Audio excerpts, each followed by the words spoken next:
கும்பராசிக்காரங்க அடிச்சு தூள் கலக்க போறாங்க 2026ஆம் ஆண்டு. ஓகே. 2026ஆம் ஆண்டு உள்ளபடியே பொதுவாவே நல்ல யோக பலன்கள, பொருளாதார முன்னேற்றங்கள குடுக்கக்கூடிய உலகளாவிய அளவிலேயே சொல்றேன். தனிப்பட்ட நபருக்குன்னு இல்லாம, பொதுவாவே வந்து இந்த ஆண்டோட அமைப்பு இருக்கு இல்லையா? 2026 அப்படின்ற அந்த ஆண்டு, இந்த தசாப்சத்துல அதாவது 2020லேருந்து 2030க்கு இடைப்பட்ட வரக்கூடிய இந்த 2026ஆம் ஆண்டு மிக உன்னதமான, அற்புதமான ஒரு காலம். அந்த தசாப்தத்துல ஒரு சிறப்பான ஒரு ஆண்டா இருக்க போது.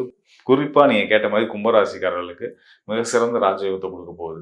எந்த வகையில் அப்படின்னு கேட்டிங்கன்னா, ராசிநாதன் முழு சுபத்துவத்தன்மை அடைய போறாரு. ராசிநாதன் வந்து சனி பகவான் கும்பராசியோட அதிபதி.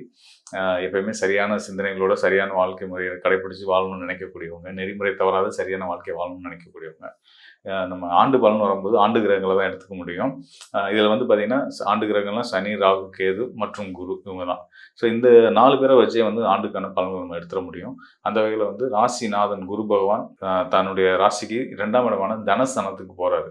இது நாள் வரைக்கும் பேச தயங்குற, சொல்ல நினைச்ச விஷயங்களை நம்ம சொன்னா எடுத்துப்பாங்களா, எடுத்துக்க மாட்டாங்களா, இல்லை சொன்னால் தப்பா எடுத்துப்பாங்களா அப்படின்ற சில தயக்கங்களோட ஒரு சங்கடங்களோட வாழ்ந்து வந்துட்டு இருந்திருக்கக்கூடிய கும்பராசிக்காரர்கள் இனிமேல் நான் சொல்றதாண்ட சட்டம்ன்ற அளவுக்கு தைரியம் அடிச்சு உடச்சு பேசக்கூடிய வலிமை பெறக்கூடியவங்களாம் வந்துடுறாங்க. இவங்க சொல்வாக்கும் வெல்லும்.